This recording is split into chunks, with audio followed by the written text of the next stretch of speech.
Nice. Welcome to the podcast. We've got a guest. Yes. As a what are you telling me? Well, no, I know.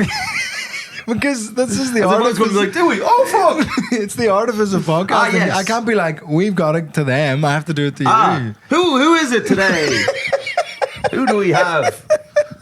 It's Benji. What the hell? We're very bad at Lovely to announcing. meet you. We've done episodes where it's been 40 minutes before we've said the guest's name. So we wanted to get it in early. Get it out there, yeah. Benji Waterhouse. The big dog. How are you? I'm good, mate. Nice. Welcome aboard, Guide to Parenting. Yeah. What have you been up to this week, Michael? Me? Yeah. Oh, for Christ's sake. Me? So we have Benji Waterhouse, Benji, the author, in the room. Although I did... it feels like you're stressed to have an author in the room. Why would I be stressed? I can relate to intellectuals. Is that what you think? I'm too dumb. Just might not usually behave like this. Is he being very different? He gets you amped up. Oh yeah, because I'm usually quite a placid personality on the podcast. I'm usually quite relaxed. I have what's known as generalized anxiety. You probably have a, does that track with you? I know what that is. So you got the free floating always there. Always there. How are you doing now? Huh? Do you know what? No, all right, fine. It's all right, but there's no real reason for it. There's no danger, nothing bad's going on. It's just like, do you know what I mean? The inner child is kind of throwing its toys out of pram, like, oh, that kind of thing. Just a blind panic at all times is Mike's kind of first gear. That's right. But I was on the sweeties for a while, antidepressants. Sweeties, I call them. But I was on them for a while, and they helped, and I didn't have any anxiety. But then I didn't really feel anything at all. So then I got off them to try write some more bits. You know what I mean? Hard to be creative when you feel nothing. Well, yeah. I mean, those antidepressants, they do work for half of people, don't they? So it sounds like you were in that half for a bit, and then not in that half. Well, they worked for me. I was grand. Life was manageable. I was walking around as like, I have to do this, I have to do that, and then people give me bad news, I wouldn't care. I'd be like, grand, whatever. You know what I mean? My mother would be like, I never loved you. I'd be like, oh, who cares? And I'd walk around. In my life, I didn't feel, and everything was manageable, everyone was good. Because I guess that is a limitation of them if they are, because that is the problem with antidepressants, is they numb positive, they numb everything is the problem, I suppose. So, you maybe stop thinking about killing yourself, which is kind of good, but obviously... kind of good. But it also takes a bit of fun away. Takes a bit of the edge away from life. What I'm saying is, medicine gets very preoccupied with keeping you alive at any costs. So it's like what you're talking about. It's like, oh, well, the patient's not dead, great, but... As you say, you're not you're still not appropriately responding to life. Yes. Yeah. So I felt, do you know what? I was happy enough on him, but then I just felt I didn't really know how I felt about anything. That was my problem with it. But they worked for me, and I heard a lad say about this, because the thing was, I was depressed and anxious. I had bad sleep. I had insomnia and stuff. How long? You didn't sleep for like a long 2 months. Pretty much no sleep. But I was gone mad. I was going to see things. That'll do it, yeah. I was seeing things, and I was, I was up the walls, and I was learning weird satanic chants, and it was gone mad. I was gone mad. This is a real busman's holiday for you. It is a bit. It reminds me of. Do you know that happened? You see that sort of presentation a lot where I work in A&E. Yes. And there was one guy who came in. So he basically had come in. He was like running around naked in Soho, except for one choice item, which was a face mask. How did you spot him? How did you spot him amongst the rest of the guys running around naked in Soho? That's a tough one to pick. It was the face mask. It was the face mask. And then so police brought him in, and so they wanted me to section him, take him into hospital, but he had not slept for a very long time. Yeah. And he'd been on. I thought maybe he'd had some cocaine, which can do it as well. And so instead of sectioning him, he was just dying for a cigarette. He was saying, "Can I just get a cigarette?" He said how he'd been in this room for like 12 hours, and so I went outside. I was like asking everyone in A&E. I was like, "Have we got any cigarettes?" They were like, "No." Bunch of nerds. I know. Smoke. And I was saying to them, what a cool person at the hospital. Yeah. But I thought though, if this guy after the cigarette, if he didn't look so agitated, then maybe he was just withdrawing from nicotine. Do you know? Yeah. Because sometimes these things can do that. I thought it better than sectioning him and he'd be stuck in a psychiatric hospital. Yeah. Right. And I asked the matron if we got any cigarettes for events like this. And she like looked at me like I'd invited her on a narrowboat holiday or something. Well, no, but it is a funny question to be like in the medical. But sometimes, mate, it's a very therapeutic. It's a very therapeutic cigarette. If you're like a 40 a day and you're withdrawing, of course that's the solution at that moment. It's just funny the idea to go to a pharmacy with your prescription for just like tabs. Anyway, well there you go. But we do it, but we just do it in the form of nicotine replacement patches. But no one ever wants to take them. You don't look cool with a patch on. No way. I'd love to see a nurse outside just. Well, what I did is I ended up going out onto the road, asking just a random guy on the street. And I saw this guy. I was like, oh, God, he was just rolling a roll. I was like, mate, can I just any chance I could get that? And he gave it to me, and I gave it to. I went in. I was like, right, I've got this cigarette.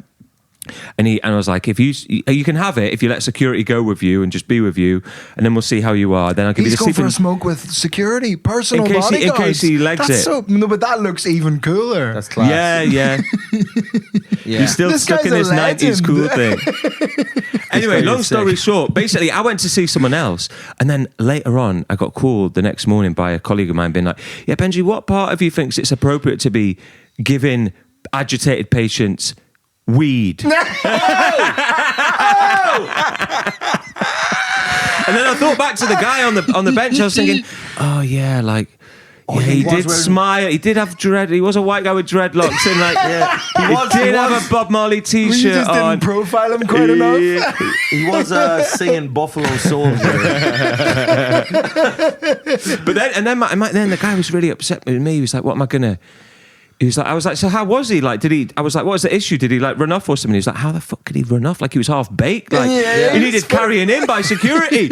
And then he slept for 12 hours. I was like, oh, it's a good outcome though. He not slept for 2 weeks, I don't think. And I was like, how was he when he woke up? He was like, yeah, he was much better. We discharged him in the end, but that's not the point. That's so funny. It worked, but shut up. The results great. The methods illegal. Yeah.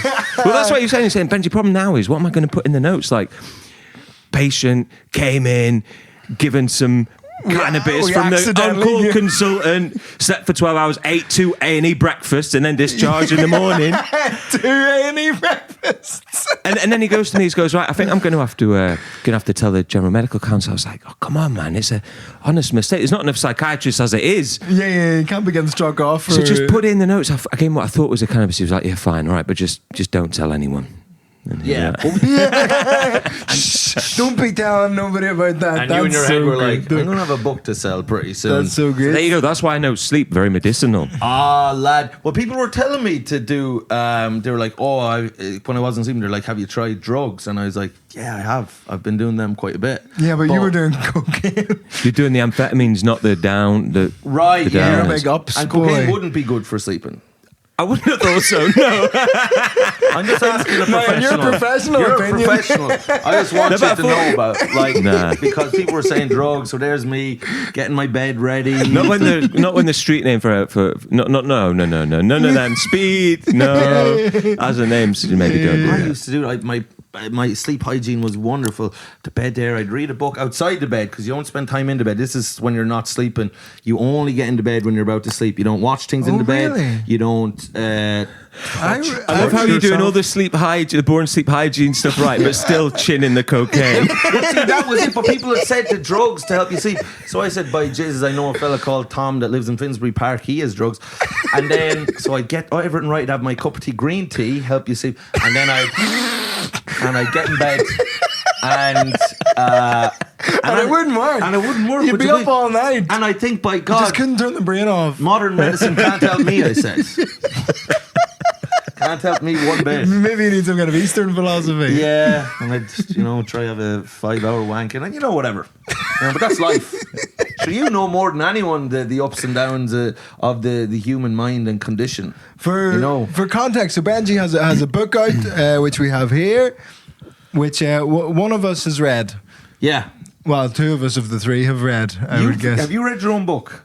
I had to in the editing stage, yeah. That must be, but the editing stage must be only 30 times. Jesus Christ! Right. Because it takes me ages to read a book. Thanks for reading it, mate. That was I got lovely this done in like 2 weeks, but that's because there was like a time pressure of like you coming on the pod, and I did think it was really cool that I got like a little press copy, like uncorrect. It's got all these things like don't quote this book, and I was like, oh. Well, see, I didn't know Benji was going to be on today till yesterday because it had been a question mark, so he hadn't been confirmed. Oh, on the spreadsheet. Yeah, so I didn't know to read the book. So now he's delighted because he's got all this knowledge of your book, and I'm here like a fool again, not knowing anything. So I don't know what you've said in here, whether it's good, bad, lies. Have you been telling lies? That's what I want to know. I'm going to adjust the camera slightly. But there was one, we were talking about the, in the kind of... Bullshit. But 30 times you had to read the book. Because I remember I had to do, like, I had to, like, editing my first special, like, sitting down and watching through it and going, like, cut a camera there, cut a camera there. But a book, like, it just seems so fucking... Because I'd like to write a book at some point, but it seems like a fucking nightmare. Oh, it's a long thing, yeah. It took about 4 years, I guess. 3-4 years, yeah. To write it? Well, the whole process. I got the book deal in 2020. It's only just come out. Yeah. So. But sure, who had time in 2020? What's that? Who had time to write a book in 2020? I know, yeah. It was tough. Everybody was busy. Although, Well, that's when I got started with it. Exactly. Yeah. I mean, the only other option was to go for a run or something, wasn't it? So, what are you gonna do? Who gave you the deal now? Who'd you do the deal with? Did it with Penguin, yeah. With Penguin? You see, Fuck. this isn't an actual penguin. Ah, I was thinking Danny DeVito in Batman 2. The original ones. The one who was that weird He shook fucker. his flipper. Remember Danny DeVito as the Penguin? He was Yeah, yeah, disgusting. yeah. Yeah, really He'd be eating awful, raw like- fish out of his pockets. He'd be like, "Wow, wow, wow." But that is not who you did a deal with at all. Not then. No, not that one. But so, and how did you get that deal now? Well, because you I did was a very creative lucky. writing course, which I is did an fucking online mad. course called Curtis Brown Creative, which was a life changer, really, because then at the end of the course, someone said, "Oh, do you want us to send some of your work to one of our agents?" And I was like, "Yeah, that'd be great." And then within an hour, this one had replied saying, "Oh, yeah, I'd love to sign. You think we could make it great?" And then within put the book out as a book proposal. Yeah. Had this big book auction. Then after that, she was like, "Right, we're going to sell the TV rights." And I was saying to her, she was like, "The book's up, we're going to sell the TV rights." So I was like, "Yeah, you do remember, I've never written a script in my life." She was like, "Shh, worry about that later." Come on, this is what you want from an agent. This is what I need, because I'm the guy. We were talking before about those Yeah. people who have the foot down on the gas and the people who just sit and wait, and I'm definitely in that category. Yeah. So this was what I needed, really. Yeah. And then we had the auction for the TV rights, and now, yeah, here we are. If he got offered to direct a like biopic of Ian Paisley, we'll say, in Ulster Tomorrow, and they're like, "Have you directed films for?" He'd be like, "Yeah, several films." I've made a short film. Exactly, and that's not true. He's just That's that's true. how It got quick. selected for film festivals.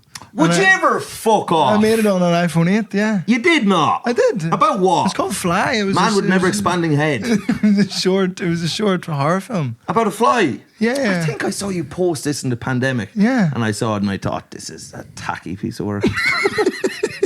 What It was a happened to good the fly? story. So, do you know that moment where you're like getting in, like ready to go to sleep, just before you've done your bump of coke? Oh, I don't like that part. After I've done the coke, that's when I'm awake and happy. Yeah, and you're just kind of lying down and you're about to kind of nod off, and you just hear like zzz, just a fly is in your room, and you're just like, jeez, fuck. You try to ignore it, try to go to sleep, doesn't happen. And then, I don't know if this happens to you, but you basically end up going to war with a fly for like Have you such an been to war extent. with a fly? I know what you're on You about. like stood on your bed with I'm a a veggie, magazine. so I don't kill them. What are you trying to do? Just get it out. Yeah, trying to get it, and Oh, you yeah. you open the window and you're like trying to shepherd it out, and then you've got the magazine for worst case. If he comes for me, I'm coming for him. You know what I mean? Yeah. But you're stood on your bed, and it just feels so dramatic and so like crazy. And basically, the spoilers for the horror film that isn't available anywhere anymore.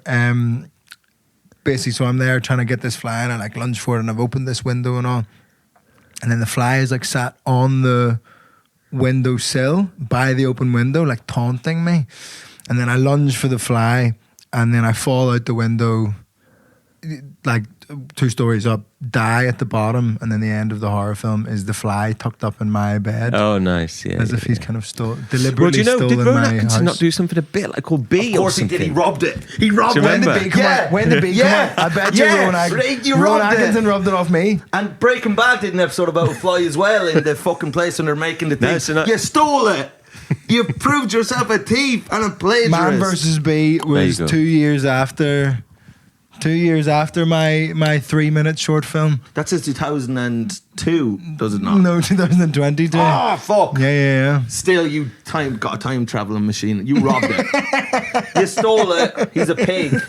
And I love. See, this is what I love. I just mentioned, even there, I mentioned director. He'd say he's a director if he got offered one, and he'd just do it. I directed. I the know, thing. yeah, and then you just immediately have this stupid story about a fly movie It was in your good. back pocket. Yeah, it was a good movie. I'm really proud of it. It got selected for. I made it on an iPhone 8, and it got selected for film What festivals. film festivals? I can't remember. Because whatever festivals they are, don't attend these festivals because they're putting fly movies from your phone on. Yeah, it was great. I like the idea. I really like the reason I entered the festivals. I just really like the idea of like if I won and like had to go to one of these film festivals, it'd be quite funny to get up in front of these actual filmmakers and be like, I made this on my shit phone. Although, what was that one? Was that horror film? Tangerine. Blair Witch. Blair Witch was Blair made on Witch. like probably a shitter phone than that, wasn't it? Well, I don't think it was even Wasn't it? phones. Not even It was like iPhone. shit camcorder, was wasn't it? it? Yeah, not Yeah. even iPhone Yeah. times, was Because it? it was to the year 2000, I believe that. So it was made on just shitty little camcorder things. But you were saying there, Benji, that you wouldn't kill a fly. Is that what that's? Is it? I try. Yeah, I don't really kill I'm literally flies. like the Genghis Khan of flies. I've killed so many. And he's the that Genghis Khan of flies in that like most flies are related to him in some way Well, genetically. They're cool. I mean, I guarantee he was shagging. He probably did shag a fly, like at some point, because he was just everything. Yeah, with yeah, him. yeah. He was Everything like and everyone. pansexual. Is that you'd shag a fly? Pansexual or not? Is it? I don't know. You're a psychiatrist. Nah, I don't know about that one. I I've don't know, I never don't seen know. someone more jarred by experiencing Mike for the first No, time. but I mean, Yeah, you weren't like this when we played footy. well, that's one of the trying. This is, I was attempting to win. That's a different. That's a different side of my persona as well. But you didn't remember we played. Mike footy. didn't No, like that's the what I mean. comedians football. You thought like that it wasn't. You didn't like the people that weren't competitive. No, I tell you what I didn't like is at one point I only played twice, and I obviously left a very lasting impact. You don't fucking remember. Benji and I would play most Sundays Yeah, yeah, yeah. as But much as Benji, possible. I yeah. remember because I was like, you were really good, and I would. Benji's a very good Yeah. footballer and Um, only recently got football shoes, which really annoyed me. He was beating everybody in Puma Yeah. suedes for many moons. Yeah, you were good, and you were like kind of one of the oldest there, and I was like, I didn't like that. You know what I mean? I mean that just it shone a bad light on everyone else that you were like the best player. But I remember when I was playing, if one of the fellas says to me as I was playing, because I'd be running around like Roy Keane, you know, I really want to win, and I don't like it when people don't try really hard. It just, and I mean, I get it. People are there like, we're here to have fun. I don't believe in that, and I don't like it. I think it's fun if we all If we try all are hard. competitive. Yeah. Like that's my opinion. I And think then- there's at least a certain level that you have to try enough. Because if nobody cares about any of it, then it just loses all sense of Meaning, anything, and purpose. it's not fun at You're all. just floating around in space. Do you know what I mean? It's like those donuts in The Simpsons. Remember when Homer do hop hop hop hop? Do you remember that? I don't remember That that. episode of The Simpsons. Good God. Anyway, As if we're troglodytes do you for not know that? Do remembering. you not remember that? I remember So going multiple back, footy times. wasn't competitive enough. I'm just thinking, I can't remember that. No, it was. But the one guy said to me, he's like, can you like try maybe not? Oh, not shouting at He's people. like, not trying as hard. No, I wasn't. Oh, not He's like, trying "Can you, as like, hard." Could you try not taking it so seriously? And I wanted to just. Or were you going in 2 feet tackles, all of that? I hurt a lot of people. I injured people. I think when I arrived at the game, I was slightly more aggressive than the game would have allowed for.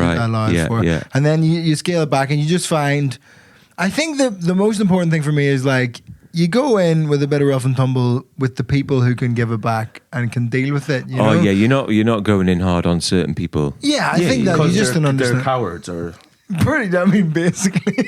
They're spineless weasels. Well, I'm saying that in our team, you know, and I'm like, when people all of a sudden, we're aware of who can do what in footy now. Yeah. You know, when people like ping a ball up to so-and-so, and you're like, you know who that is, Yeah. but what do you think they're going to do with that? Yeah. Absolutely. It is heartbreaking, but do you ever like pick up the ball? Just look at who it is before you've made the But this is decision. but it happens to all of us. Like you pick up the ball and you just like, you know, corner of your eye, you see someone in a white shirt or whatever, and you just like play up like a quick pass to them, and then you turn and you're like, oh Jesus Christ! You're just like, oh well, it was great, but there's no the ball point. and kicked it outside of the I fucking. might as well just burst the ball. Like there's just no point in kicking it to that guy. But we're all having doing our best and having a fun time. I'm never around on the weekends, but I You, want to you get should back. sit with it, mate. 2 games wasn't enough. Yeah. No, I'm going to be back. I will be back, but I just need some weekends in a row that I'm around. The maddest one, and you've played in the old lads one, haven't you? Oh yeah, that was decent. Yeah, It's good fun, and they're like, I think there's something. I mean, kind of obviously, if you play football regularly for 50 years, there's like, even though you can't really move anymore, you've like an unbelievable touch. You know, these older guys. Yeah. Who just like Clive Anderson just like takes the ball down, and you're like, what the? Maybe Mike shouldn't play with Clive Anderson. Yes, Goes I think, in. but maybe don't play break with his the hip. old guys. Do you know what? I would. There's part of me, and I think this is there's some sort of a primitive. Evil's the wrong word, but you when you're playing Do sports. you or Clive Anderson? Well, Clive, I can't speak for his morality or his internal workings.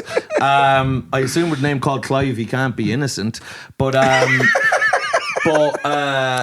there's some form of colonialism in his ancestry. I'd imagine Clive Anderson. You'd have to imagine.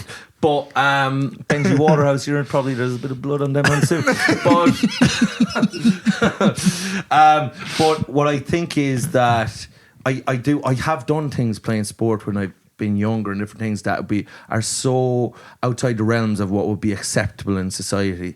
In terms of like, I am a nice person and try to be as kind and everything, but there is something in the heat of competition. I've done things that are quite ghastly, I think. Do you know what I mean? Like the Roy Keane Alpha Hinga Halland, I think I've had equivalents of that. Your intention was to like do damage. Yeah, and I'm not proud of that. Looking back, I'm like, Jesus, that's mad. But it shows you what could be done if you were thrust into war, for example. And were you playing loads of football growing up, or is it like a fairly recent thing? Yeah, no, I used to Because play. you're very good at football. Oh, thanks, and that's mate. kind of like, I'm always thrilled when you're on my team and just frustrated when you're not, because I'm like, well, I'm the one that has to run after Benji all day. Yeah, Because nobody else is going to do it. Oh, thanks, mate. No, yeah, I used to play like county footy. There it is. Yeah. No, it's yeah. And you're not, it's interesting in football because you've got a calm voice. You read your own audiobook. Yeah. Because they said you had a sleepy voice. Yeah, they said I had a sleepy voice, so I just hope people don't listen whilst driving or operating heavy machinery. Which is, I think, is that you have a lovely like voiceover voice. I think it's crazy that you haven't been already doing voiceover stuff. I don't really want to do that though, do you know? Yeah, but listen to this. It's very calming and beautiful and soothing. Like your Even voice. if he was on coke, he'd be asleep. I think you would put a coked up mic. Straight up. But it'd be a really like, funky. Can I ask you this? It's a good job for a good voice for psychiatry. Absolutely. And also I talk quite slowly, which I've heard is like quite good if I ever go private because they're charged by the hour. After your first 3 sentences, you're like, oh, look at the time. That's all we've got time for this week. Yeah. But in football, there is like, and I think you would maybe think that it's like you get quite head up at football, but I do like, it's I get head up. It's heightened to what it normally is. Like you are competitive and you get yeah, frustrated yeah. when people aren't. Well, a bit what like trying. you said, like footy is like, it's like sublimating is like where you're allowed to let out these unacceptable feelings that you have in society, but on a sports arena like boxing, UFC, footy, whatever, it's like you're allowed to do it there. So I think a lot of that more primal or more repressed stuff that I have is like, it can come out. And also it's a slightly confidence thing, because I think that sometimes it's like, I think I'm all right at footy, so like I'm confident enough like trying to like I'm like probably one of the gobbiest lads when we play footy. But Love then it. I notice when we go for the coffee afterwards, I'm just sort of sitting there. Because you're ashamed and embarrassed of the way you've been. No? So, but it's not. It's like then I sort of go back to like society, psychiatrist me. Yes. Of like just sitting and listening and like letting him Taking talk, you things know. in. Yeah, Yeah. So this is how I sold this manic tech. I really worry How about am I that so coffee successful? that I occasionally dominate the space. I No, man, always it's freak not out you. about It's just, dominating but the it's space. just different personalities, like extroverts, introverts. It's like, but I remember, like, you know, it'd be funny, like people like Rich Todd when he used to play, he'd be doing gags even on the ball. Yeah. You know what I mean? He'd have the foot, he'd still be doing bits. Yeah. It's so I just love the funny. idea of you in the coffee shop after with a spreadsheet of your ticket sales. Now, how do you think I've sold 2 Vicar Streets in Dublin? I'm only 27 years old. You've got to ask yourselves, how am I achieving this level? And everyone around is just like, fuck's sake. This is the worst. You think so lowly of me. No, obviously I know you don't do that, but that would be amazing. That would be funny if I was just giving lectures on my own career. What I was going to say to you, I need to fix this Benji, again. and I think that is interesting because you're on the field and you can let out that thing, and I find like comedy is another element, like even here to be a quite maybe brutish is not the word, but like, you know, a wilder version of yourself, you know, and you're encouraged to be so, which is great because obviously in society you'd be please, thank you, yes, 1 sugar or whatever, and you're nice. But what I was going to say with that is, as like a psychiatrist, because your behavior has to be, it's obviously there's very strict rules. Now, I have a therapist, Drew. I don't know if you'd know him now. You wouldn't know Drew? Doesn't know all the therapists. Well, former heroin addict. But anyway, so he knows he's been through it. He's been married several times. But Drew would tell me now that he loves me and at the end of therapy sometimes. And I would think that maybe some people would say, oh, that's a boundary cross or something. My opinion like is that it. therapists shouldn't do that. I'm not a therapist, just so you lads know. I'm a I know, psychiatrist. I know. No, but you're above. I think you're even like, you'd spit on Drew if you saw him. You know nothing, peasant. Is there beef? You're not Is an there actual beef? doctor. Is there therapy? Well, psychiatry therapists have got a beef? history of like of boundary violations, like sleeping with their patients is like the classic thing. So maybe you got to be careful when they start telling you that they love you. Well, so maybe the first step. So yeah. Well, Drew is like, well into his 70s, and we do it over Zoom. So it's like, you know, There's no risk. There's no risk. Like the kind of the yeah, I love. wonder what that's about. Well, Does he feel that you are unloved in life? I think gets the impression from what I say and how I behave that I do crave being told. You know, maybe that my relationship with my father, that maybe he never told me he loved me, so Drew's kind of like, you know what, fuck it, I'll be your father kind of But thing. you don't even like your affection in day-to-day life amongst like your friends, and I would include myself as one of those, whether you like it or not. It barely extends to hello. What? Like when you buzz up to the flat every week to do the podcast, I Yes. go hello, and you go yep. Whereas I go hello, and Benji goes, oh hi mate, it's Benji. You know, like you would do. Do you know what? He creates these narratives. I'm so lovely. It's unbelievable. I introduced you for your shows in Vicar Street and stuff. I think I said I loved him on stage. Imagine that. That's Yeah, how this open is I where was. you let out your. No. You'd never say it to me. You'd say it to 1,000 I don't people want you to. before you'd say it to me. I did one time leave him a really nice message in the night time because I was drunk and stuff, and then I woke up next morning, I saw it, I deleted it So I woke up you to see just a deleted. Oh yeah. because I was like, I couldn't handle the sincerity or something, you know. Yeah, but is there like a. Like, who do you think would win in a fight? All the therapists or all the psychiatrists? Psychiatrists, The surely psychiatrists you're have the dealing drugs, with. don't they? They could just jab. Yeah. But you had to do and from the book it was And we do the fairly judo basic. training. You do judo training Yeah. for Self-defense. as part of your training. Day one, yeah. Which therapists aren't doing. Nah. They're learning fuck all. Fuck. They're black belt and nothing. So they're defenseless worms in a way. No, is that too much? But if you have a I'm therapist, keeping quiet because last time I did this podcast, I said too much and Vittorio You said clipped it and then put it out nothing. there. And then next it'll be me. Therapists are worms, aren't they? Me going, yep. But they are kind of spineless. Are they really people? That's what I want to know. Is it a grift? Is it a big grift? Like BetterHelp, surely that's a Ponzi scheme. But you talk about having your own therapist in the book as well. Yeah, and yeah, that yeah. kind of, like, I think my experience with therapists is like, I can't deal with a therapist if I, on some level, think I'm smarter than they are. That really, like, I'm like, yeah, but you're a fucking idiot. Do you know what I mean? was lucky. My therapist, it was very decent. Like, he was like this old, wise man. And like, it was so, like, every time when he spoke, his hands never seemed to come apart. Like, he'd been involved in a super glue accident. And like, but also the problem with him being old and wise was that he would also sometimes like doze off. Right. But he'd always like apologise. I remember once he said to me, once he literally said this phrase to me, he said, Benji, yeah, I'm sorry about that time when I fell asleep when you were talking about your anxiety about being boring company.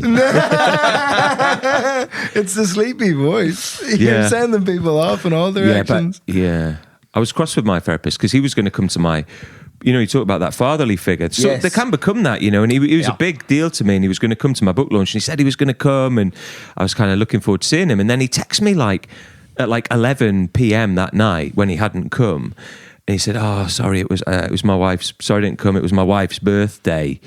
And also, it might have been a bit confused. It might have been messy dynamics, meeting your family and everything. And I was like, and it was like that weird thing of like, well, how do you not know it's your wife's birthday? Yeah. And also, like, was I taking all this life advice from this guy who's actually behaving like a flaky teenager? Do you know what I mean? Like being really indirect, not got your life together, making up shitty excuses. I was like, why have I literally done everything you've told me to do? Isn't it? And then I ignored him, and then he texted me a few days later going, "Are you cross with me for not coming?" I was like, is this the guy that I've been... Yeah. What's his name? It's not Drew Miller.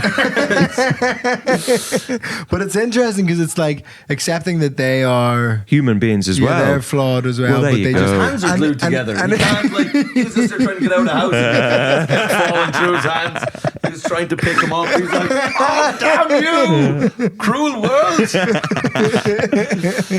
But I just like it is this real. I mean, I've had fucking all sorts of therapy from when I was about 9. When was your first therapy experience? Oh, I went to this German fella, Richard Hoffman. You wouldn't wrap minds in Dublin. He lives in. You probably don't know him, but he was quite German in his way of behaving. So which just translated to me as like lack of empathy, even though he probably was empathizing, but he was like, "And okay, so we will." And what happens then? And I was like, "You don't love me at all," I thought. And but then, do you know what would happen? I got very angry with Richard Hoffman because he would end every session after 50 minutes, right? And I'd be like, in the middle of talking about my willy or something, because it was erectile dysfunction problems. I won't go into it further than that. But I had some issues at the time. And I'd be talking about that. Next thing he'd go, "Oh, we're out of time now. You know." And then I'd be like, looking at the time, I'd be like, "There's 10 bloody minutes left." But a therapist's hour is 50 minutes. I know that now, but at the time I just thought Richard Hoffman was stealing a living. I was like, this lad wouldn't work to warm himself. 10 minutes left. He's just saying, "You know, I've had enough of you." So I went to a couple of sessions and I was fuming that he'd end the session after 50 minutes. I'd be like, "This is surely unprofessional. This is crazy." And then I fired him. It's not really firing, you just stop going. I'm not like, "I want to have a word with you, Hoffman. Come into my office." "You're fired, Hoffman." But so then I stopped going to him, and then I learned. And he just kept firing all the other ones. He did 50-minute appointments. Thought no one can be with me. No one can be with me for a full hour. Yeah. No one can hear about my industry's rotten to the core. Yeah. Rotten to the core. Well, there was a guy, what's that famous therapist where he was like very boundaryless and like he'd just finish a session when he'd had enough. So sometimes it'd be anything up to an hour, but sometimes it'd be like 5 minutes and he'd be like, "Right, I think that'll do it." And people would still pay him the full thing. He was famous. Because they think it's like experimental or like revolutionary or progressive or something like that. That's mad. I guess it's an incentive to make your sessions interesting, isn't it? Yeah. to bring You gotta- good you're stuff. like- You got to up your game. you're You like gotta, writing bits. Yeah, you got bits in the waiting room. That was my experience, and I think it's a lot of comedians' experiences doing of bits. therapy. Of like, you tell a story and end it in like a da-da-da, and they go, "That sounds really hard," and you go, "Oh, I thought that was funny." Yeah. I've already created it in my mind as a funny story to shield me from the fact that it was hard. Right? And isn't that some of comedy, is you're taking stuff that actually was very painful and just kind of rewriting history to be like, actually it was funny. And then it's easier for you to deal hard Well, with. there you things are go. I funny mean, there as are well. worse defense mechanisms, aren't there? I think, I think comedy can help the intolerable be more tolerable, right? Yeah. Well, that was the thing that you said in the book, that like the therapist guy was like, "You always make jokes about these types of things," or like and just at various points, people going, "Oh, you always make a little joke about that," and you being like, Well, how else are you going to get through it? Like there's recruitment problems in the NHS. Like NHS runs on gallows humour. "Yeah, What are you going to do? Yeah, like the nurse station jokes and all. It's just like anyone who kind of I've seen like angry Facebook posts being like, "This nurse," like they were laughing at their nurse's station while people were ill in the beds, and it's like, yeah, they're there all day, every day. Like they have to have Just around human misery all day. They just gotta enjoy it. And we should do the ad read because we are halfway through. No, we're not halfway through. We are halfway through. It's flying. What? It's What? I'll get water while you do that. yeah. I'm allowed to see. Listen, this week's episode is brought to you by Manscaped. Call them what you want, knee knockers, golden nuggets, thigh slappers, etc. But our friends at Manscaped refer to them as the boys. What are the boys? Your balls? I think your balls, yeah. Let's surely call them Don't men. read over my shoulder. But surely it's call rude. them men to stay out of the realm of No, but I think it's pedoing. okay. I think it's What? please don't mention that during the ad reads. But why would they Not say every boys? man I has just- children, but every man is responsible for their two boys Why below the children waist. again? Yeah, why does it say responsible for their two boys below the waist? Good Lord. When your little guys have more hair than they need, this is come on. Enough now. Wait. It's Manscaped, not man. You can't do this. Can I not do that? I think Connell, producer Connell, let's edit that out slightly. Right, but this is. I mean, they but really led me haven't. to that. The That way was. the way that you've set this up to be like noncy from the get go really makes all of it read really noncy. Especially, We've already had trouble with them. we lose all of our sponsors. We lose every single one, and that's okay. But like, can we just now that you've go away? What? Now that you've set this up Why as can't I noncy, know things? now you've set this up as noncy. Every single sentence sounds awful. Good. When your little guys have more hair than they need, trust Manscaped for all your grooming dreams. Jesus Christ above! What kind of filth? The next four words are "boys need love too." Ah, Jesus Christ! Cat Williams was right. To make any money in Hollywood, you have to be a. That's no. Boycott these. No, don't boycott them. Buy it. Buy Use the it. promo Please code buy it. for us. Support this kind of thing. So join the 10 million men worldwide who trust Manscaped by going to manscaped.com and use code parenting20 for 20% off and free shipping. You heard it here Nice. first. The boys are back in town. I'm Lizzie. currently more beardy than I normally am because I'm awaiting an arrival of a beard trimmer from Manscaped. And it's late because they're not. No, it's They're on its good. way, and I'm really excited about it. And it's going to be cool. Every man knows how scary it is when going for a close shave below the waist. That's why I trust Manscaped for all my sensitive areas. Get 20% off and free Does shipping that with the include code. your heart? A sensitive area? You can shave your heart with Manscaped. Oh, lad. You've a you hairy can old shave heart. your very soul with Manscaped. That would be sick. Get 20% off plus free shipping with the code parenting20 at manscaped.com. That's Nice. 20% off plus free shipping with the code parenting20 at manscaped.com. Jesus Christ. For the best your boys have ever looked, trust Manscaped. Again, did they have to end on the... They've also, for the first time, sent us out another page which says what not to say. Which I think we Should have read that first, Tick yeah. nearly every box on the what Throw not to that say. away. Yeah. But that's the end of the ad. We don't want their blood money. Go to we do. Please go to Manscaped. It's good stuff. No, to be fair, it is. And they've got ball deodorant. yeah. They've got all sorts of good things. Yeah. It's all very exciting. Yeah, we fulfilled our contractual obligations. Balls can be a little like kind of like two eggs in a plastic bag a little bit. Do you know what I mean? the kind of the smell and the thing. But Well, there's in the summer weather, you know, in the we're summer getting weather, into they warmer get climates quite and humidity, eggy, and then a you bit of can- deodorant will help with that. Your bros can get anyway. So Benji, There's a story. There's a couple of stories from the book, and obviously you're not going to read the whole book. Buy the book; it's absolutely class. I was drunk and bought 5 people it on the internet. Oh, mate, did you see that? That was so There's kind. a bookshop Yeah, I saw called that. Big Green Bookshop, and it's class. Really cool bookshop. It used to be up in Haringey, but now it doesn't exist in a physical sense. Yeah. But he does this thing called Buy a Stranger a Book Day, and I was like, buy 5 people Benji's book. That was very kind of you. It's Thanks, cool, mate. and they like just because like big book. I think independent bookshops are like a good place to fucking. I was listening to Richard Osmond on The Rest Is Entertainment, and he was saying like give copies of your book into indie bookshops because they are the guy. They're boots on the ground recommending to people. Yeah, to buy the book, you know, and they will read anything that comes into the shop. Like that's kind of because they have to charge more than Amazon. Yeah. Well, I did my launch in an independent bookshop. Yeah. That's cool. Yeah. That's cool. How was the? I heard I was out for dinner with John Maher last night, and he was at the book launch, and he said that like you just kept saying "bless you" to everybody, but not in like a sneeze way. Just like anybody who's like "congrats," you were like "bless you." is that? I know. I don't know what that was. Are I you a don't know. religious man? Is No, that- I don't know where. I think someone must have said it, and I thought it sounded, you know, that thing. And then I just started sound. I've maybe been hanging around a priest for that day before, but then I just couldn't. It was only when someone called me out, and I was like, "Oh God, I've been saying that all day." I think I said it on Radio 4 as well, so I need to bless you. stop it. So people were like, "That's a great book," and you were like, "Bless you, child." Bless you, child. Yeah.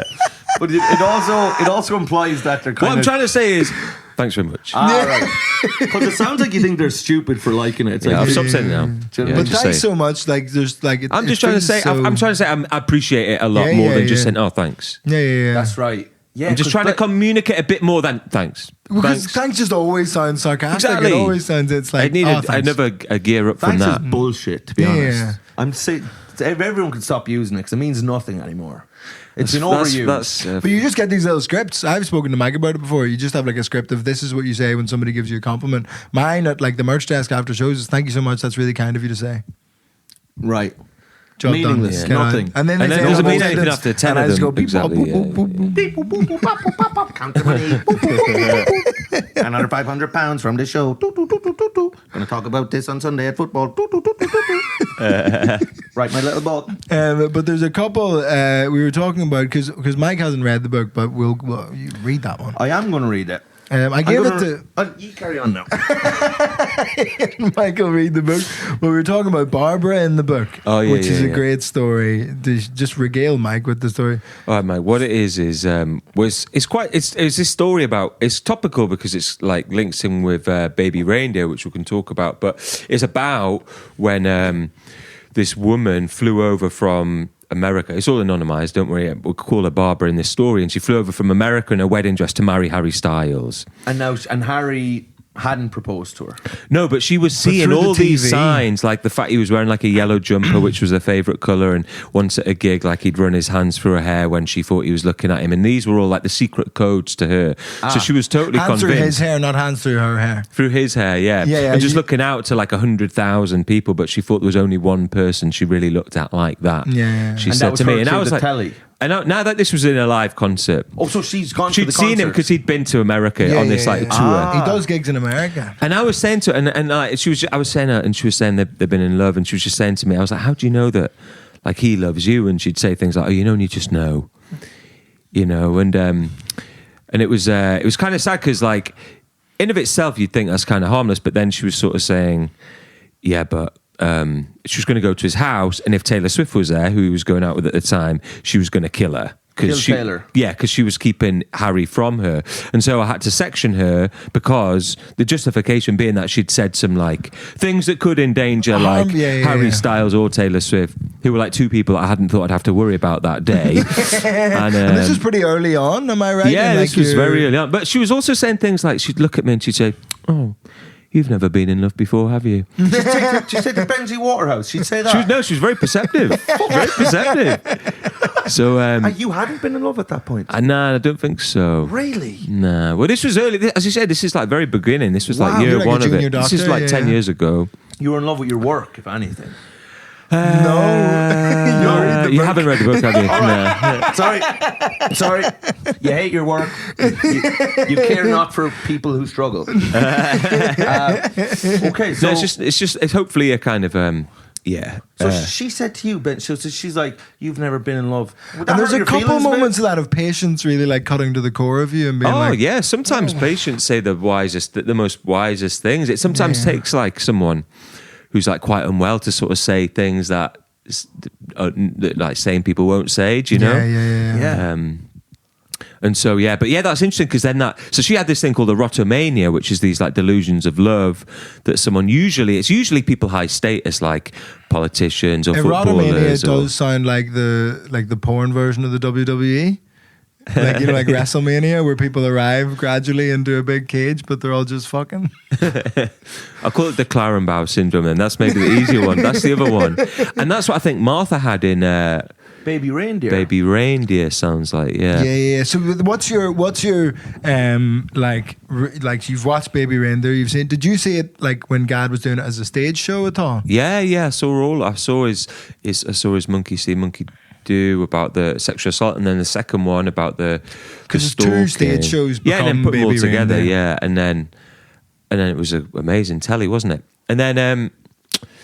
Yeah, I mean, what to say? I think the thing is about that, the main takeaway I've had about that, it just seems so weird to me because how, you know, like back in I think it was like Victorian times, people would like visit the asylum, they'd pay to visit the asylums as like entertainment and laugh like at laugh at the mad people like a zoo. Really? Yeah. I never knew that. And now you think, in progressive society we've moved on so much. Now people are just doing that, but on Piers Morgan's YouTube channel. Yeah, fuck me. Right. You know, like those comments underneath like, that are just so mean and grim. When she's just so evidently unwell woman.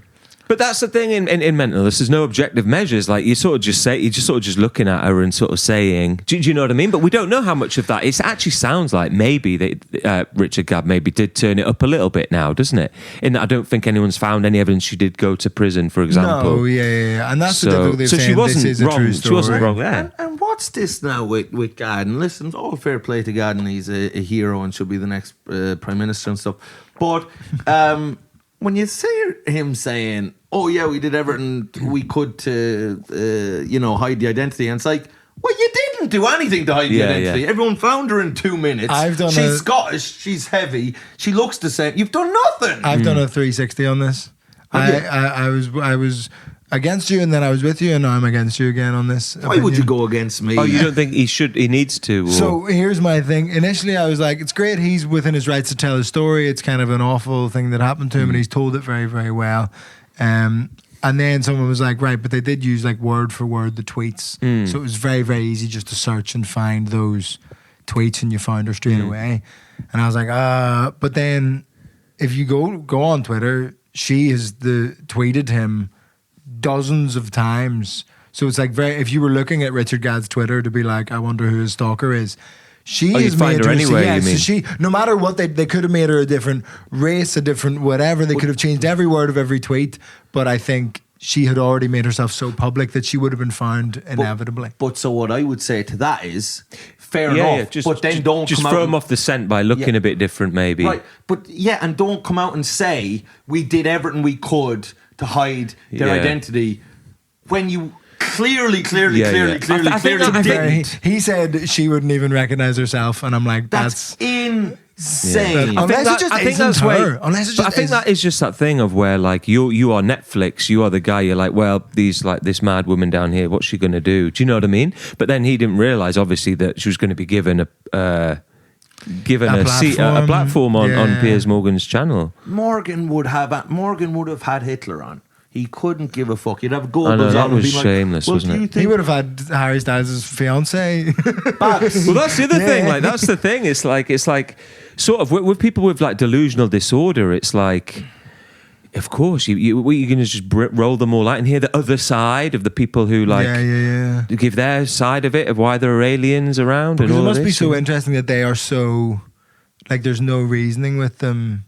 Like in the book again, you speak about the woman who's just convinced there are people upstairs who are like threatening her life and all of these things, and you're just there and you're like, There's nobody upstairs, but Well, there's that's just it, because I nothing you used can to. say. I started off like trying to rationalize, like if people said like, "Oh, the food's poisoned," I'd like eat it, or if they said the water's poisoned, I'd like drink it, like as if that would be evidence to Prove kind it, of yeah. be a bit, "Oh, right, okay, I've not got schizophrenia anymore." Do you know what I mean? But there's they always find a loophole, say like, "Oh, well, you've taken the antidote, or it's not poisoned yet, or you're not human either, or whatever the thing is." You know, you always find a way out. So it's kind of like pointless even trying to, and it usually just antagonizes people, which is why there's that bit in the book where actually sometimes people suggest like going along with someone's psychotic wavelength, like that person who thinks he's a werewolf and he's like about to charge us because he wants some blood, and then I just remind him, I'm like, oh yeah, I didn't think werewolves came out during daylight hours, and look, it's only like 8 a.m. now,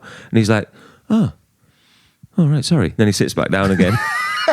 Which is so like, it's so great, but it's like, and they say to do that like sometimes with like dementia patients. Of course, it's the same There's thing. no point like exactly. There's no arguing point with saying them, no, really. Doris. You're not at primary. You're not back at school now. It's like, what's that going to do? You're just like, yeah, that's nice. It's Right. an element of comfort to them. And do you think that there are aliens?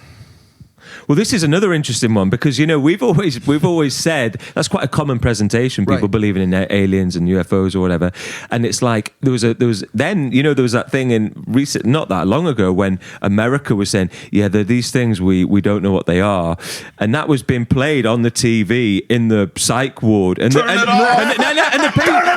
patients were just sitting there going. And I was saying to the other doctors, I was like, have we got to let them out now? Yeah, that's what they were, right? Turns out They were prophetic. They were truth tellers, and they were. Do you think that maybe history will be unkind to the psychiatric profession and be like, you silenced all of these truth tellers viciously? I know history will be unkind to psychiatry, definitely. Because they're already 50 years ago or well, whatever. just look at every time you look back, psychiatry, whatever people did in the past, you always consider it barbaric. Like there was a time, the lobotomy, where people were just mushing up people's brains with ice picks in the 50s. That was supposedly this groundbreaking science. Got the Nobel Prize in medicine at the time. And now people realize, oh no, actually it just turned people into human vegetables, you know? And it's like, of course, the things we're doing now, locking people up in hospitals just in case they murder someone in society, forcing them to take grim drugs, physically restraining them, removing their liberty, autonomy.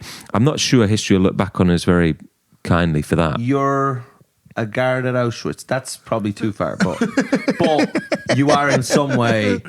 You may be. But then the alternative is, what are you going to do? You're going to just let people roam and the like streets bite and maybe people. Feed off. If you think you're a werewolf and try and get some blood out of people, what are you going to do? Yeah, I thought it was It's an so impossible interesting in the thing. book. He was really annoyed that they kept cooking his sausages and bacon like for breakfast in the Now, he hospital. wanted raw meat. He was wanting raw meat. I was like, who is this fella now? This is the fellow who thought he was a werewolf. I was saying, we can't do you.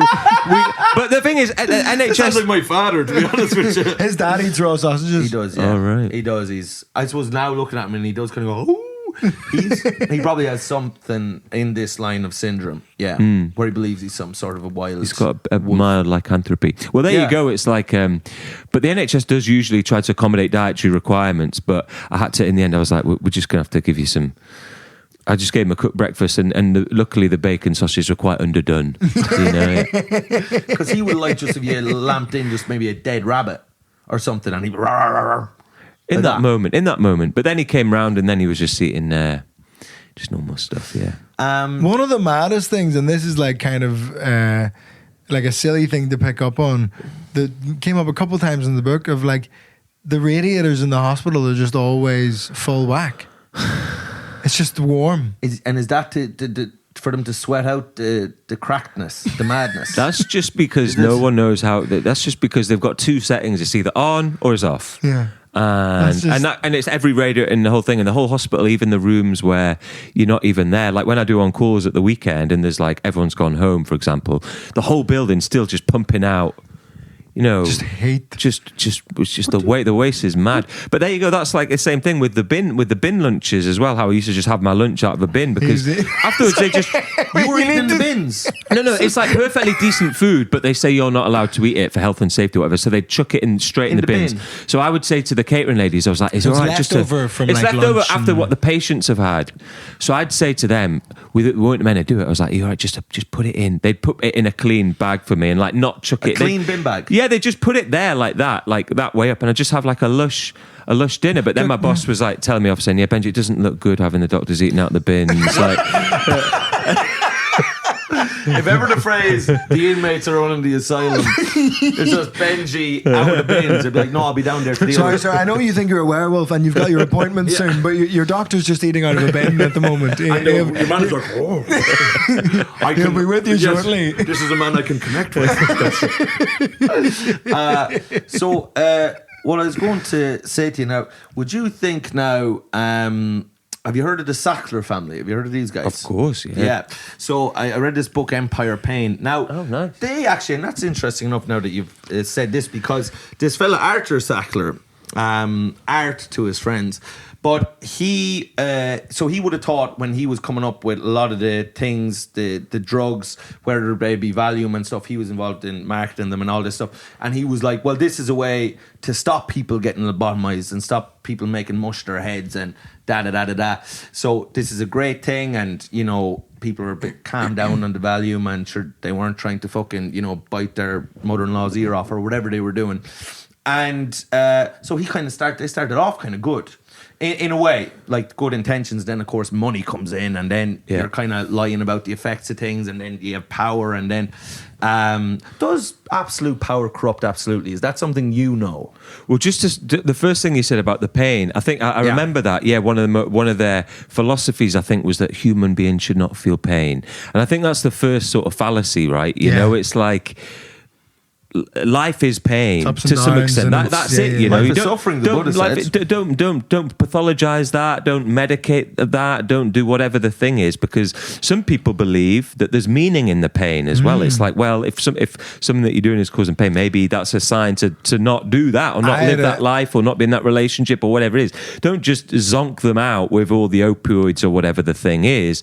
But then, yeah, as you say, so maybe that was the first mistake, although it's good to try and reduce people's pain, clearly. I had a friend called Jason. Is a decent motivation. I had a friend called Jason I played rugby with when I was 13, and he's a really weird kind of like mad guy, and his kind of catchphrase anytime he got hurt in rugby was "pain's weakness leaving the body." Yeah, Jason's dead now. Jason's dead. He got into free solo rock climbing. His last words were "pain's weakness leaving the body." That's pretty sick. I was going to "pain's weakness leaving the body." But you were saying, sorry, go on. But yeah, you're right. The thing about the money, that was a real insight into pharmaceutical industry that I think a lot of people don't realize about, the dirty tricks about minimizing the harms and exaggerating the benefits, and that was all shown on Dope Sick, if you saw that. That's right. I read the book Empire Pain, because I get more from reading than watching things. I haven't read this. You'll watch it when it's on TV though. Yeah. Who would you like to play Benji? Well, do you know, people ask me that. I think apparently Ronnie Corbett. I look like people say I look a bit like Bradley Cooper, so I have to sort of make my peace with that. Make my peace with that. Bradley Cooper. Oh, and he'd go full, and he'd do something mad, like, do you know the way he did the big nose for Maestro? Yeah, what would he do for me? He'd have like the bushiest beard ever, just an excessive version of something that you have. He would do something like way too much, or he'd play five-a-side soccer for 10 years to try get in character. He's a big idiot. But you're a good-looking man. Have people told you that before? Thanks. Have you been told that? My therapist used to always say, be like, Benji, why aren't you having relationships? You're not even that bad looking. You're not even that bad. These therapists are crazy. I've seen much worse than you, Benji. Experienced love. So, and you've not. But are you in a relationship now? I'm not. I mean, one of the themes of that was I did have a relationship with my partner, who's now sadly my ex-partner, who I was with for 8 years. Right. And we broke up a few months ago. So. Oh, sorry to hear that, man. No, you're all right. It's funny old timing, but Yeah. Well, I'm sorry I fucking brought that up like a bastard. I No, didn't you're mean all that. right. No, This no. is life. I This is realised life. who You I can't think not you talk look about like. this stuff. It's kind of weird. Nice. This is it, isn't it? This But is it. it's grief, isn't it? Oh, mate, I think totally. it's It's a taking the edge grieving. off all of this. I was saying to you, like, it's kind of sad because, you know, my editor says, like, we'll say lush stuff to me, like, oh, we got this Lush Guardian review, or number 2 in Sunday bestseller list. I'll be like, you must be so happy. And I'm just like, I was saying to you, I just so have to say to her, yeah, really happy, but just obviously not. Feels like Yeah. nothing. It feels like nothing, but Yeah. it's because of the grieving and the heartache. But also, of, like, separate but also to maybe that, just like, it when might you it may be achieve- 2 things. It's like the whole thing with achievement, chasing the wrong things, thinking that when you achieve this thing, it's going to feel a certain way, and it probably never even No. does. You know, so there's a bit of both. I think. Yeah. I think the heartache doesn't help. I can't think of an achievement that like felt how it should. Do you know, or like how you thought it was gonna, or like You had a good time at the Ulster Hall, didn't you? yeah. But then You said I that went was for nice. like 1 pint after, and then immediately you're like, oh, What's next? you go from like performing to 1,100 people, and then you're just like in a pub and nobody cares. Well, that's what I thought with comedy. That's what why I've sort of stopped doing it now. Because to some extent, I thought, are you only as happy as your last gig? Is this sustainable for your whole career? Do you know? So then, but now I've done it, and now I've gone into kind of books. I thought that might be it, and now Do you this think has there's- happened. You're gonna have a stage show of this. You gotta have a stage A show of musical, this. maybe. Barbara coming down. Like a from- stand-up show. from the roof. Yeah, maybe a book tour. I'm more into. I prefer the reading it. You know, David Sedaris Well, I style. think that's clear in the writing of it, and I think this is.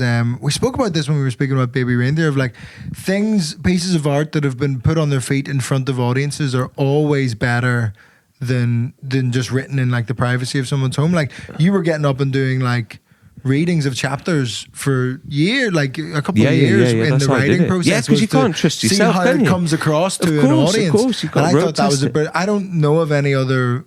Well, David authors. Sedaris literally does that. Do you know him? Like, No. Yes. And then that's why it's like, oh, how's this guy so funny? Well, it's because unlike most writers, he puts it through Yeah, an audience. for an audience. Yeah. Yeah, some of his stuff is so fucking funny. Oh, it's class, It's yeah. amazing.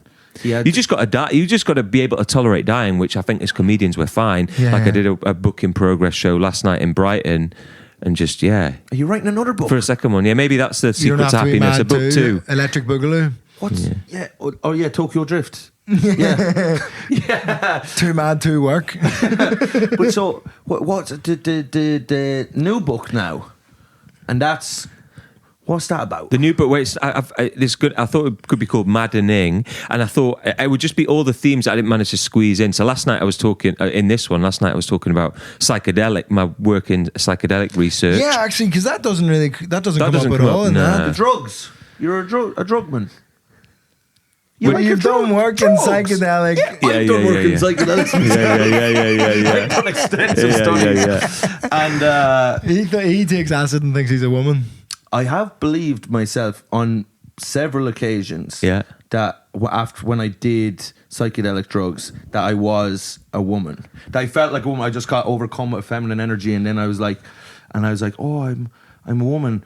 But then this happened twice, and I was like, oh, do you know what I mean? I wouldn't, if it happens 3 times, then that, like once, twice, 3 times a lady, you know what I mean? Like I am, that then I'll have to commit to it and chop off and whatever else. Maybe not. Maybe it was just trying to tell you to get more in touch with your Feminine side. Yeah. And I think then that's why There's meaning in all that's the beauty of the psychedelics, right? They're just like accelerated therapy is what people say, how 1 dose is like 5 years of therapy. So Right. you should do it if you're nothing, if So not tell us thrifty. your experience of working like in a clinical sense in psychedelics. Is that something you can discuss? Yeah. I mean, I suppose I got frustrated with the conventional, like what you've described with antidepressants, right? Who have Right. their limitations. Some people obviously really benefit from them, but there's also a whole load of people That who don't don't. get anything. Exactly. And it's kind of almost like the toss of a coin, whether you're going to get anything from that or not. Which And is tricky as like a doctor, like in a clinical practice, to be like, works sometimes. You know, like paracetamol. A little pretty bit, much and it just fucking feels works. weird how we've got like, you know, we've sent like man's been on the moon before we've got a cure for human misery, you know. And so I suppose when I hear all the hype about psychedelics, I got into psychedelic research, looking at that versus conventional antidepressants for treatment-resistant depression, and Which is a different way to go to the moon. yeah. Well, do you know? Dark And then, side of the moon, but brother. what's amazing about this class of drug is with the psychedelics is they taught us that like it's not just the stuff you take, it's like other things can increase the efficacy, like the relationship between the therapist and the participant. And also, even if the therapist themselves has had psychedelics. And so, like in the name of medical science... I've been high as fuck for a month. I've been licking the walls for a month because I care about my job. I just care about those goddamn patients. Yeah. Lucy in the sky with the... I'm studying! Could you please keep down? Shut up! I'm working on my craft. Strawberry fields forever. Well, that's it. You know, in the 50s, when psychedelics had their first wave, psychiatrists used to try to experience the experience of having hallucinations or visual hallucinations or auditory hallucinations so that they could empathize better with people who had schizophrenia. Or at least that was the justification for dropping LSD on a work day, you know. Right. And then just... Lad, I did, one of the times I did acid, one of the many times, I was studying to be a psychiatrist at the time, and I was taking it very seriously, but I felt, this was one of the times I felt I was a woman as well, and I was a woman, and then I was like, oh, everyone knows I'm a woman, so I tried to be more masculine in that moment. I was like, what's the price of oil, or whatever, and I was trying to be performatively a man, but then I just realised that we all have a woman inside, like we all have the masculine and the feminine, don't we? A little bit. Am I right in saying that? I think that's fair enough, yeah. Thank you very much, Benji. See, I am smart. Now, but anyway, I felt what it was like for a minute. What are you laughing at? Keep asking Benji questions about things he's not an expert He is an in. expert. Look, he's. I can see in his eyes he understands me. Not like you. It's like talking to fucking R2D2. Boop, boop, boop, boop, boop. Hasn't a clue. It's just a calculator going off in his head. A beautiful mind. The square root of 72 is I make £5,000 this week. Shut up.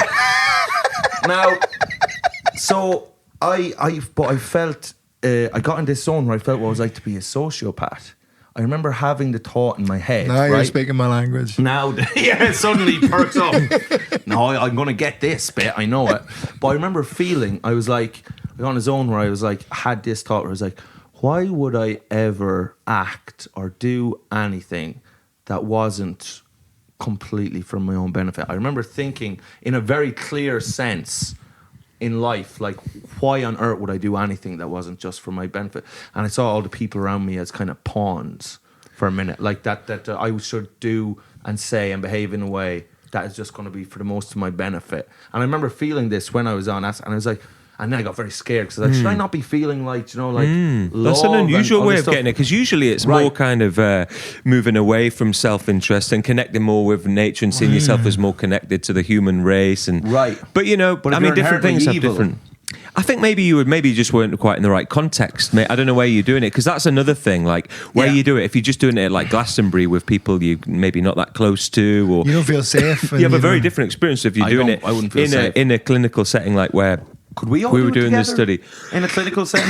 I think if we did it in Holland where it's legal. So that's what I had to do. That's what I was saying about like going. So me and my sadly now ex-partner, we went to Amsterdam where it is legal. Yes.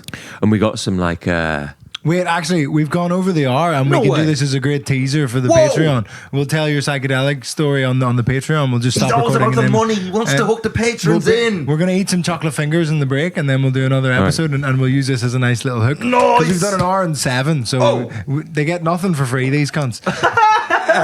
Buy the book. It's called You Don't Have to Be Mad to Work Here. It's absolutely fucking brilliant. I really enjoyed it, and yeah, it's just fucking, and it's gonna be huge, Benji. I think you already know this, and you would never say it yourself, but it's fucking brilliant. And get it at your bookshop, Amazon, any of those fucking places. Anything else in particular you want to plug? You don't sell drugs, do you? No, that's it really. But yeah, thanks for that, Vittorio. And Mike, but Mike's been here. I mean, good Lord. Anyway, buy the book. The Vittorio has privately been raved to me about the book being great. In terms of dates, this episode comes out on the 30th of May, which is Mother's Day in Nicaragua. 30th of May. Cork, you heathens, you Fenian scum. Shows Friday the 31st. Saturday's show is sold out. Friday the 31st, there's tickets left, 7 o'clock. The Roundy. Get the tickets. I love you. That's it. Great, and we're both at the Edinburgh Fringe doing shows every day for the whole month. Mine is Off the Cuff at Monkey Barrel, and my vinyl is on sale now at monkeybarrelrecords.com. You can pre-order it of my debut show, and you should get that because it's cool. It's a great show. Be cool on vinyl. Nasty Character, every day the Fringe. Get tickets. I'm going to be adding a work in progress for the Fringe as well. I just need to finalise some stuff with that because I just want to be very unhappy down there. So I'm going to do two shows a day at the Fringe. Yeah. Numpty. Yeah, but you know what I mean? If you're up there, why not? You were there for the whole day. He nearly died last year. No, I got sick. But you're doing two work in progresses. Oh, you're doing a proper and then a work in progress. But COVID was around, so I got sick, yeah. I think that's nice. I think if you have one show, you put too much on it. Yeah, I think you're right. I'm doing a crowd work show every day. I'm fucking around. It's going to be great. You're as lazy as the day is long. Just he's met one big tour now. He's just quit. It's crowd work now. Oh, also, actually, 28th, my autumn extension to my tour will be on sale right fucking now. Coming all around the UK and Ireland. Lots of extra shows in autumn. They'll be on sale on my website. Right. Okay, anyway, see you on the Patreon. Patreon.com/parent thing. Bye-bye. Cool.